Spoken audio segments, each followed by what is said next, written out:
ನಮಸ್ಕಾರ ಎಲ್ರಿಗೂ. ನಾನು ರಮೇಶ್ ಜಗತ್ ಮೈಸೂರು. ಒಂದು ಒಂದು ಗ್ರೂಪ್ ಆಫ್ ಪೀಪಲ್ ಅಂದರೆ ಒಂದಷ್ಟು ಜನಗಳ ಒಂದು ಗುಂಪಿತ್ತಂತೆ. ಆ ಒಂದಷ್ಟು ಜನಗಳೇನಿದ್ರು ಅವರೆಲ್ಲ ಕೆಲಸ ಮಾಡ್ತಾಯಿದ್ದಂಥವ್ರು, ಒಂದು ಫ್ಯಾಕ್ಟ್ರಿಯಲ್ಲೋ ಕಂಪ್ನಿಯಲ್ಲೆಲ್ಲ ಕೆಲಸ ಮಾಡ್ತಿರೋಂಥವ್ರು. ಅವರು ಪ್ರತಿದಿನ ಬಂದು ಏನು ಮಾಡ್ತಾಯಿದ್ದಾರೆ, ನಮ್ಗೆ ಆ ತೊಂದರೆ ಈ ತೊಂದರೆ ಅಂತ ಅಂದ್ಬಿಟ್ಟು ಅವ್ರಿಗಿರುವಂತಹ ಪ್ರಾಬ್ಲಮ್ಗಳ ಬಗ್ಗೆನೇ ಪ್ರತಿದಿನ ಕಂಪ್ಲೇಂಟ್ ಮಾಡ್ತಿದ್ರಂತೆ. ನಮ್ಗೆ ಆ ತೊಂದರೆ ಈ ತೊಂದರೆ, ಕೆಲಸ ಮಾಡೋಕ್ಕಾಗಲ್ಲ, ಅದು ಇದು ಅಂತ ಹಿಂಗೆ ಪ್ರಾಬ್ಲಮ್ ಬಗ್ಗೆ ಇನ್ನೊಬ್ರು ಯಾರೋ ಬಂದು ಸಾಲ್ವ್ ಮಾಡಲಿ ಅಂತ ಅಂದ್ಬಿಟ್ಟು ಕಂಪ್ಲೇಂಟ್ ಮಾಡ್ತಾನೆ ಇದ್ರಂತೆ. ಇವರು ಪ್ರತಿದಿನ ಬಂದು ಕಂಪ್ಲೇಂಟ್ ಮಾಡೋದನ್ನು ನೋಡಿದಂತಹ ಇನ್ನೊಬ್ಬ ವ್ಯಕ್ತಿ ಏನು ಮಾಡ್ತಾನೆ, ಈ ಜನರ ಹತ್ರ ನೆಕ್ಸ್ಟ್ ಡೇ ಬರ್ತಾನೆ. ಬಂದಾಗ ಅವನೊಂದು ಜೋಕನ್ನು ಹೇಳ್ತಾನೆ. ಏನು, ಈ ಗ್ರೂಪ್ ಆಫ್ ಪೀಪಲ್ ಏನಿದ್ರು, ಈ ಒಂದಷ್ಟು ಜನರು ಅವರಿಗೆ ಒಂದು ಜೋಕನ್ನು ಹೇಳಿದಾಗ ಆ ದಿನ ಅವರು ತುಂಬ ನಗ್ತಾರೆ. ಮತ್ತೆ ನೆಕ್ಸ್ಟ್ ಡೇ ಕೂಡ ಅದೇ ವ್ಯಕ್ತಿ ಬರ್ತಾನೆ, ಬಂದು ಅದೇ ಜನಗಳ ಮುಂದೆ ಮತ್ತೆ ಅದೇ ಜೋಕನ್ನು ಹೇಳ್ತಾನೆ. ಆಗ ಅವರು ಜಸ್ಟ್ ಸ್ಮೈಲ್ ಮಾಡಿ ಸುಮ್ಮನಾಗ್ತಾರೆ. ಮತ್ತು ಅದರ ನೆಕ್ಸ್ಟ್ ಡೇ ಕೂಡ ಅವ್ನು ಬರ್ತಾನೆ, ಬಂದು ಅದೇ ಜೋಕನ್ನು ಹೇಳ್ತಾನೆ. ಆಗ ಅವರು ಏನು ಸ್ಮೈಲು ಮಾಡಲ್ಲ, ನಗೋದು ಇಲ್ಲ, ಜಸ್ಟ್ ಏನು ರಿಯಾಕ್ಟೇ ಮಾಡೋದಿಲ್ಲ, ಸುಮ್ಮನೆ ಆಗಿಬಿಡ್ತಾರೆ.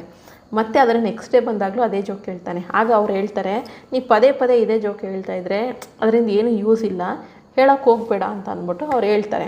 ಅದ್ರ ಬದಲು ಬೇರೆ ಯಾವ್ದಾದ್ರು ಜೋಕ್ ಹೇಳು, ಇಲ್ಲಾಂದರೆ ಸುಮ್ಮನೆ ನಿಲ್ಲಿಸ್ಬಿಡು ಅಂತ ಅಂದ್ಬಿಟ್ಟು ಆ ಜನಗಳು ಹೇಳ್ತಾರೆ. ಆಗ ಇವನೇನು ಮಾಡ್ತಾನೆ, ಇವನು ನಕ್ಕು ಹೇಳ್ತಾನೆ, ನಿಮಗೆ ಹೇಗೆ ಒಂದೇ ಜೋಕಿಗೆ ಪದೇ ಪದೇ ನಿಮಗೆ ನಗು ಬರೋದಿಲ್ವೋ, ಅದೇ ರೀತಿಯಾಗಿ ಇನ್ನೊಬ್ರು ಯಾರೋ ಬಂದು ಸಾಲ್ವ್ ಮಾಡ್ತಾರೆ ಅಂತ ಅಂದ್ಬಿಟ್ಟು ನಿಮ್ಮ ಪ್ರಾಬ್ಲಮ್ಸ್ಗಳನ್ನು ಪದೇ ಪದೇ ಹೇಳ್ಕೊತಿದ್ರೆ ಅದರಿಂದನೂ ಕೂಡ ಏನೂ ಯೂಸ್ ಇಲ್ಲ. ಸೊ ನಿಮ್ಮ ಒಂದು ಟೈಮ್ನ ಆ ಪ್ರಾಬ್ಲಮ್ ಹೇಳ್ಕೊಳ್ಳೋದ್ರಲ್ಲಿ ವೇಸ್ಟ್ ಮಾಡೋದ್ರ ಬದಲು ಆ ಪ್ರಾಬ್ಲಮ್ನ ಸಾಲ್ವ್ ಮಾಡೋದು ಹೇಗೆ ಅಂತ ಅಂದ್ಬಿಟ್ಟು ಒಂದು ದಾರಿಯನ್ನು ಹುಡ್ಕೊಳ್ಳಿ, ಅದರಿಂದ ಯೂಸ್ ಆಗುತ್ತೆ. ನೀವು ಬಂದು ಡೈಲಿ ಕಂಪ್ಲೇಂಟ್ ಮಾಡ್ತಿದ್ರೆ ಅದರಿಂದ ಏನೂ ಕೂಡ ಪ್ರಯೋಜನ ಆಗಿಲ್ಲ. ಇಷ್ಟು ದಿನ ಕಂಪ್ಲೇಂಟ್ ಮಾಡ್ತಿದ್ರಲ್ಲ, ಏನಾದರೂ ಪ್ರಯೋಜನ ಆಗಿದೆಯಾ ಅಂತ ಕೇಳ್ತಾನೆ. ಸೊ ಈ ಒಂದು ಪುಟ್ಟ ಕಥೆಯ ಒಂದು ಮಾರಲ್ ಏನಂತಂದರೆ, ಒಂದು ಪ್ರಾಬ್ಲಮ್ಗಳನ್ನು ಪದೇ ಪದೇ ಹೇಳ್ಕೊತಾ ಇದ್ದರೆ, ಅಂದರೆ ಆ ಪ್ರಾಬ್ಲಮ್ನ ಸಾಲ್ವ್ ಮಾಡ್ಕೊಳ್ಳೋಕ್ಕೆ ಯಾವುದೇ ದಾರಿಯನ್ನು ಹುಡುಕದೆ ಸುಮ್ಮನೆ ಹೇಳ್ಕೊತಾ ಇದ್ದರೆ, ಯಾರೋ ಬಂದು ಆ ಪ್ರಾಬ್ಲಮ್ನ ಸಾಲ್ವ್ ಮಾಡ್ತಾರೆ ಅಂತ ಹೇಳ್ಕೊತಾ ಇದ್ದರೆ ಅದರಿಂದ ಏನೂ ಕೂಡ ಪ್ರಯೋಜನ ಆಗಲ್ಲ. ಜೊತೆಗೆ ನಿಮ್ಮ ಒಂದು ಸಮಯ ಕೂಡ ವ್ಯರ್ಥ ಆಗುತ್ತೆ. ನಿಮ್ಮ ಒಂದು ಪ್ರಾಬ್ಲಮ್ಗಳನ್ನು ಇನ್ನೊಬ್ಬರ ಬಳಿ ಹೇಳ್ಕೊಳ್ಳೋದ್ರಲ್ಲಿ ಟೈಮ್ ವೇಸ್ಟನ್ನು ಮಾಡೋಕ್ಕೆ ಹೋಗ್ಬೇಡಿ. ಅದ್ರ ಬದಲಾಗಿ ಆ ಪ್ರಾಬ್ಲಮನ್ನು ಸಾಲ್ವ್ ಮಾಡೋದಕ್ಕೆ ಏನು ಆ್ಯಕ್ಷನ್ಗಳನ್ನು ಮಾಡಬೇಕು, ಏನು ಕೆಲಸಗಳನ್ನು ಮಾಡಬೇಕು ಅದನ್ನು ಮಾಡ್ಕೊಳ್ಳಿ ಅನ್ನುವಂಥದ್ದು ಈ ಒಂದು ಪುಟ್ಟ ಕಥೆಯ ಮಾರಲ್. ನಿಮಗೆಲ್ಲ ಇಷ್ಟ ಆಗಿದೆ ಅಂತ ಅಂದ್ಕೊತೀನಿ. ಆ ಕಥೆ ಜೊತೆ ಮತ್ತೆ ಸಿಗ್ತೀನಿ.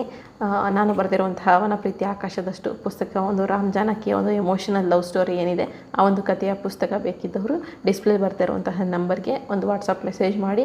ಪುಸ್ತಕ ಓದಿದ ನಂತರ ಪುಸ್ತಕದ ಕೊನೆಯಲ್ಲಿ ನನ್ನ ಒಂದು ಪರ್ಸ್ನಲ್ ನಂಬರ್ ಇದೆ, ಆ ಒಂದು ನಂಬರ್ಗೆ ನಿಮ್ಮ ಒಂದು ಅಭಿಪ್ರಾಯವನ್ನು ತಪ್ಪದೇ ತಿಳಿಸಿ. ಇದಿಷ್ಟು ಇವತ್ತಿನ ವಿಡಿಯೋ. ಮುಂದಿನ ವಿಡಿಯೋ ಜೊತೆ ಸಿಗ್ತೀನಿ. ಧನ್ಯವಾದಗಳು. Thank you so much.